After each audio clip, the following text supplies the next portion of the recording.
NCS Tech Thoughts podcast, your hub for all things tech and innovation. Get ready to discover the upcoming technologies shaping the future of businesses.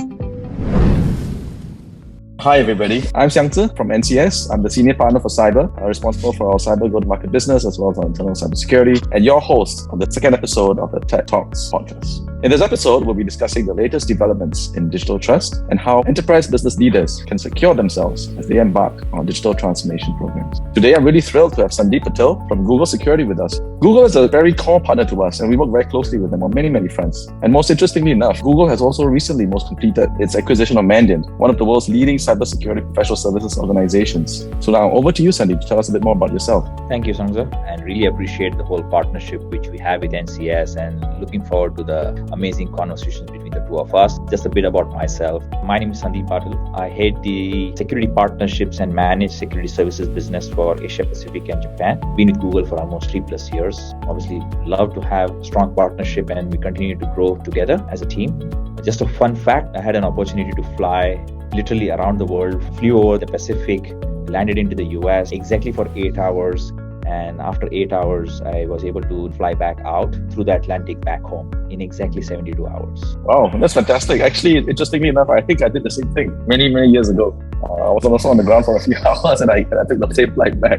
So let's jump into the interview. I think the first section that we will really unpack is risks, rewards, investment in cybersecurity. So why should C-suite managers and boards be concerned about cybersecurity? I would say probably business leaders and boards need to understand that the most impactful actions they take with regards to cybersecurity is well done before an incident and not during. And I think that's the fundamental, understanding which is needed for business leaders, boards, everyone else as part of that. Hence, preparation is about everything. Having something like an incident response firms, retainers, or practicing the right business decision making as an example. Again, as part of that, maybe something like doing tabletop exercises can really help to increase the readiness. And maybe just to give an analogy is like, not every country is at war, but everyone need to probably start doing their practices. Like for an example, look at Air Force and they do their own sorties. The pilots will go and train themselves. It's always about there's a war happening with them, but they need to be ready. And that's exactly what is needed in a cybersecurity world as well, which is equally as important as maybe the traditional perimeter security like firewalls and any antiviruses and everything else needed into their infrastructure. Based on your experience, what are some little known blind spots that C-suites and boards typically miss? If you do some kind of a discovery, cyber intrusion organization often want to rush to remediation. Again, that's a natural, I would say, human way of doing it, and it's natural that's what happens. But I think the most important standpoint is investigate and fully scope incidents to avoid partial or botch remediations. I think that's the key. It's a partial or a botch remediation. What will happen is, which will allow the attacker to further dig in and lengthen the time of the overall incident itself, and it can go any direction. And there are examples where the same organizations have been breached again because it was not cleaned up in the right manner. So maybe you could just give us maybe an example or two of what would be a typical botched remediation? Yeah, so botched remediation could be, we think that, this is my infrastructure which is got affected, and we go in and we try to, solve it, we remediate it. But then the work does not stop there. The ideal process should be that they do a clean sweep of the whole infrastructure, all the machines, be it endpoint or the corporate infrastructure as a whole, sweep that out, dig out and get more information if there is anything there, and then is what we kind of overcome and remediate ourselves completely. Again, a medical analogy of that is, if someone, let's say, has something cancerous in their body, yes, you need to probably go and check every single element of your body, how broadly it has spread. And then you kind of start acting on it, whether how someone needs to recover from that cancer. Yeah, thanks a lot for this. We also spoke a little bit about prevention and detection and putting in place measures beforehand. And understandably, these measures actually cost money. And some executives view cybersecurity spending as a very expensive insurance policy. How would you frame it to a typical board, a typical C-suite management committee, that this is an investment? So in my view, cyber attacks are increasing for sure. but then it's also, is it high enough that or expensive enough to probably losing money due to a cyber attack versus using some prevention and precautionary measures to probably invest around that. Hence, I personally feel that cyber executives needs to probably, or not just cyber executives in any organization needs to probably start understanding it is not the precaution, because it is not if, it's actually when any incident or anything would take place. And it's very important to consider that it's better to prevent and invest early rather than getting breached and then getting affected. And maybe if I had to probably cite some examples around that, and which are again, a lot of them are publicly available. Take the example of, let's say, Latitude, which probably I think had like over 100 million of losses, and their shares tanked after a cyber attack. And if you take that as an example and just look at just the history and the overall numbers of the way that things are going through, like cybercrime potentially has been talked about could reach about $10.5 trillion annually by 2025, which is huge. We need to be better prepared, and investments are better than probably spending it after the cyber attack. I think that's spot on.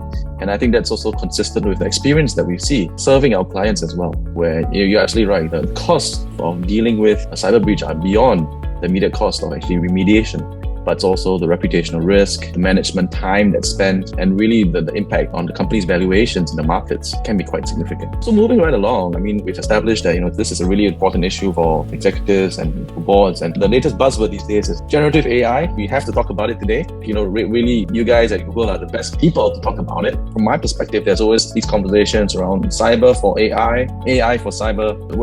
I'd love to hear your thoughts on AI and what you guys are thinking around that. Sure. Google has been fundamentally a leader around AI, and if you kind of look back, Google started making investments into AI almost 2017. Again, internally it was called Project Code, was Transformers and so on, right? And a lot of evolution which has taken place thanks to some of things which happened towards end of last year, and AI really came to the forefront of many things. There were big questions which were getting asked. How is AI going to help in general? And then how is AI going to behave and act, especially in a cyber world? I won't talk about the first part because I'm sure there are many more use cases which are coming up, but let me kind of touch upon how cyber for AI or AI for cyber would potentially be helpful and what it is. And let me give you Google's perspective. So Google's perspective around that is AI is going to kind of help address three important things when it comes to cyber. One, looking at threats and what can AI do around understanding threats better, faster, quicker. That's one thing. Second is looking at the toil, because when the threats occur, the toil which it takes on an organization as a whole, including the individuals, obviously in the broader security teams itself, is humongous. And what can AI do in such a scenario? And then the third aspect is the talent issue, again, which we all know that talent is a massive issue and a concern in the whole cybersecurity world. So what can we do around that or for that? And that is where Google's approach of AI and generative AI and how it can help is what we're focusing on in a nutshell. I think that's really spot on. I mean, especially in economies in the Asia Pacific and countries that NCS is in, like Australia and Singapore, we are facing a significant talent crunch, especially in cybersecurity. To what you've talked about, how we can use AI to help us practitioners to address these threats in a more efficient, effective, and optimized way is actually something that we would really look forward to. Specifically, are there any interesting developments, solutions that you guys are thinking about, especially when we bring AI together with security, that can really help enterprises as they continue their digital transformation? So let me give you a perspective of what all is coming from a Google's lens. So it's all focused on the three aspects which I just shared, which is around the threats aspect, the toil aspect, and the talent. If I have to probably think, how does it help improve the overall business or let's say a performance scorecard of an organization? And I would probably say, put that into a few buckets, which is, can AI help us to be more productive? Number one. Can it help us to be more resilient in a way? How does it help the talent aspect? Like, again, yes, there are a lot of security experts which every organization will have, but then there are sometimes IT admins, system admins, and who are also involved in a broader scheme of things. Can they also help in some shape and form? Not to the depth of maybe how the security organizations would do, but at least come and help when there is a need. And how can we help them to be also some form of not security experts, but security contributors within the organization? And then eventually, in a nutshell, the outcome of avoiding and potentially becoming a patient N. Can we avoid 100% or never have a patient zero? Probably highly not likely possible. But then, can we avoid organizations becoming patient 1 or N in some shape and form? And that is where AI should come in. And then if you look at the broader aspect, on the April the 24th, when we made the whole announcement around AI for security and the whole SecPalm story and how we are kind of evolving the whole LLM models for security, there were 4 key announcements which we made during that time, which is first, how AI can be used natively inside our product portfolio, like Security Command Center, which is our Google's own CSPM, and CWPP, which is Security Posture Management and Workload Protection aspect. What can we do inside that? Just one announcement which we made was around attack surface management into it, and how it can help you to do an attack path simulation into it and help customers to recover. The second announcement around that was how can AI be implemented through VirusTotal, which is the world's largest threat observatory, and how AI can be leveraged inside that to help better understand the malwares, suspicious files, and so on, and gather more information. The third aspect was around the Mandiant threat intelligence itself. Mandiant has some phenomenal expertise, the deep expertise about APT attackers and everyone else. Can it help, let's say, a security analyst when Mandiant publishes a report about a particular APT? It's a long document. Can a SOC analyst or a security expert use AI to get, let's say, a summary of that? Yes, I'm sure it's very important for them to go and read more in depth. However, maybe a summary at initial point in time would be very, very helpful. And then after that, there was a very big announcement which Google made, which was around security operations and how AI can help. And that was a big game changer in the industry today. And what we are trying to solve is basically in the 2 key aspects, which are around the toil and the talent aspect, which means around the toil, let's say in the security operations world, can AI maybe help in better writing detection rules? Can we use like natural language processors inside to help these use cases basis what data you're trying to look for, as an example? How can AI be used in automation and response capabilities as well? And the evolution of that is also key. And so these were the kind of big announcements where Google's AI for cyber is heading towards. Yeah, I think thanks for that. I think those are actually very interesting products, services, and solutions that actually I think the market is looking towards. And I think you briefly alluded to the synergies of the Mandiant and Google security partnership, synergies that are coming out of that. Maybe you could just spend like 30 seconds just to tell us a bit more of what you think will be really the unique value proposition now that the 2 superpowers in cyber have come together. So again, Google was very good at the amazing tools and technology which Google has natively built or has come through some acquisitions as well. And it was fantastic. But the depth of expertise which Mandiant is bringing in the cyber world is a perfect match and an amazing partnership which will take place. Not just about the people and the talent and the knowledge base which we have, but also of the tools and technologies. So let's take, for example, threat intelligence. An amazing broad, wide spectrum of threat intelligence we get from VirusTotal, which is amazing and which our customers love and kind of adopt. But also the Mandiant threat intelligence comes in, which provides a very deep information and knowledge about all the threats around the world. So that as a perfect marriage is amazing because that's how it helps customers in many, many ways. Now take example of, let's say, the whole Chronicle security operations play which Google has. Leveraging AI is one part, but just generally natively a planet scale technology in which can analyze petabytes of logs in seconds is something great. But then can, let's say, managed service providers or even end customers themselves, how they can use and deploy the whole Chronicle security operations play with, let's say, a Mandiant's managed defense as a portfolio, and combining that together to provide, one is building L1, L2 services for sure, but then sometimes you need threat hunting as a service. And that's how the Mandiant's capabilities can come in and work cohesively along with the service providers or for the end customers, depending upon how their procurement cycles are and how their operations are being worked out. But that's how we can join hands, combine hands together to deliver those security outcomes. That really helps. And then third aspect is around the whole portfolio, around the whole IR, incident response, and the consulting aspect, and how all of that is coming together. Because lots of customers need a lot of help in cyber, but then that consulting organization can help many customers in different flavors and in many ways, which again helps us to help the customers to achieve the security outcomes which they need. Yeah, so I think that's pretty exciting, and I think we're looking forward to working with you guys to bring these solutions to the market. There's been a lot of anticipation for what the Google security and Mandiant partnership can bring to the market. It's the coming together of two very strong cybersecurity powerhouses in a very global way, in a very integrated way. It would really be great if you could tell us a bit more of what this partnership could bring to the market in the various countries that we've seen, and especially to Singapore. The acquisition of Mandiant took place around Q4 last year in 2022. It's an amazing partnership, an amazing acquisition which Google made. If you look at just the broad history, Google has been a pioneer in innovation and building some amazing cool products and solutions and offers. Take the example of Chronicle from a security operations standpoint and so on. And we made some acquisitions as well as on the way. The Mandiant acquisition becomes even more interesting and handy because what we're trying to help achieve together as a whole and how we can help customers achieve the security outcomes. And let me kind of give you some examples. At Google, we had VirusTotal, which is an amazing threat intelligence and a threat hunting platform.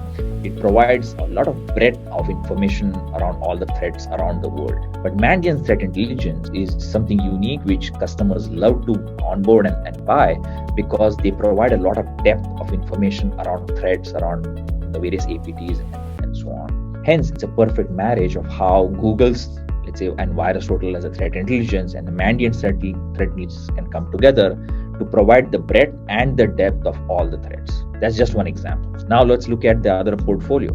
We have made some amazing cool innovations around Chronicle, around security operations side. With the acquisition of Simplify, we've got the SOAR capabilities natively into it.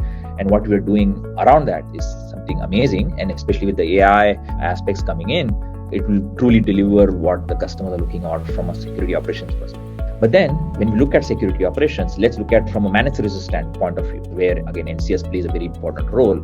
So one is to buy or let's say acquire a technology as part of those offerings. But then you can join hands with Mandiant and the Mandiant's managed defense as an offer, which provides a level 3, like a threat hunting kind of services capabilities, which can help improve the managed service providers, understand threats better for their end customers, and be more fast in responding to those threats. And that's again is an amazing combination of how both worlds are coming together.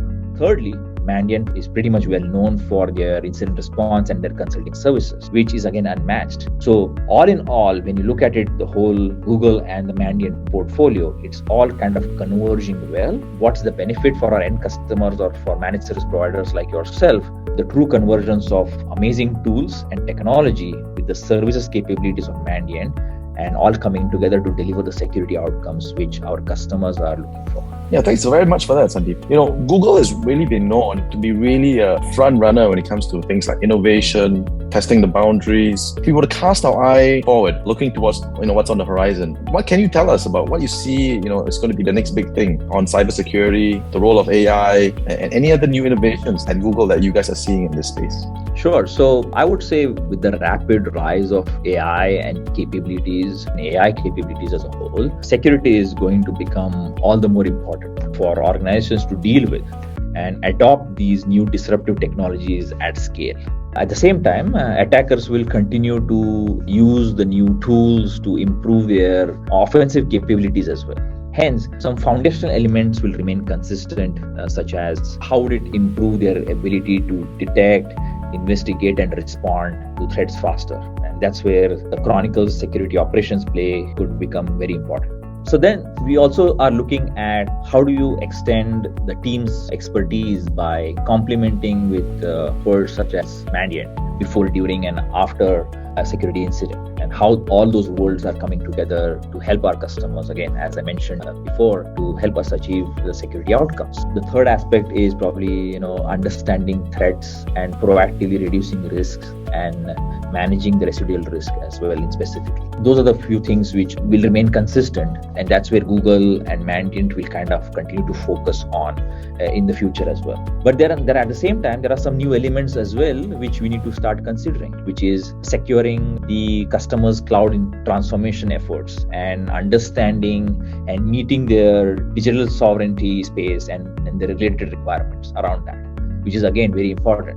And finally, again, going back to the important point around AI and how leveraging AI to address this threat overload, which also I did touch upon briefly about toiling, operations load, and the talent gap in the security space. How can we stay ahead of these threats?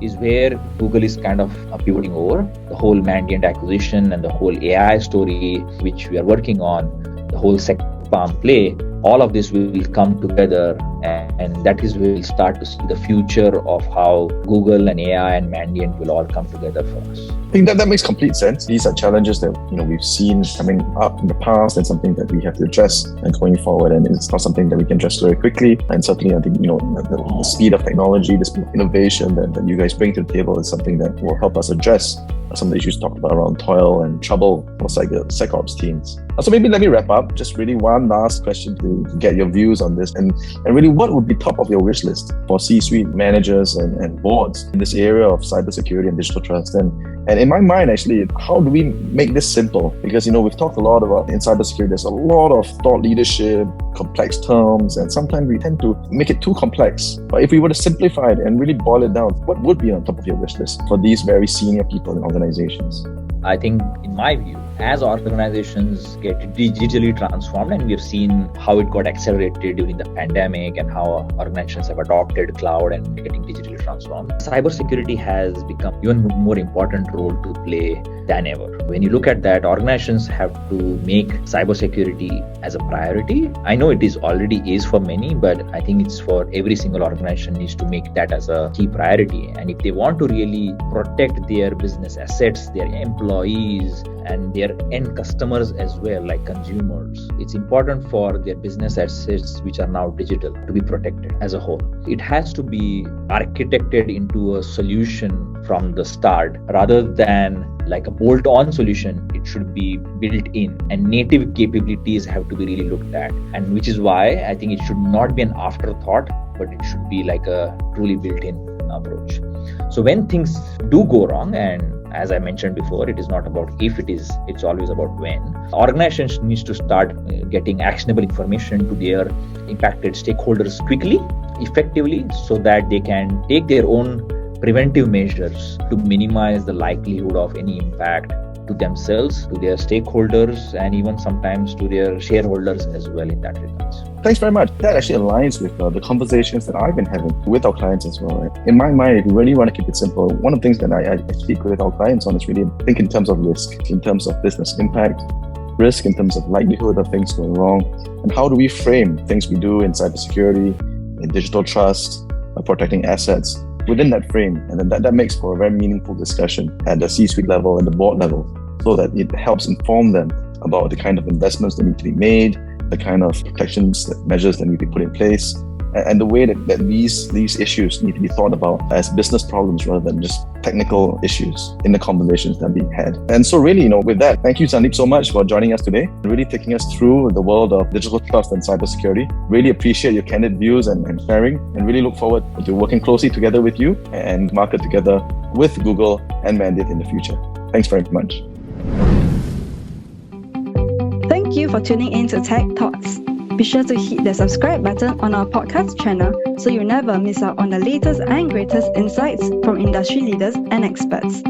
We look forward to welcoming you back for our next episode. Till then, stay inspired and keep innovating.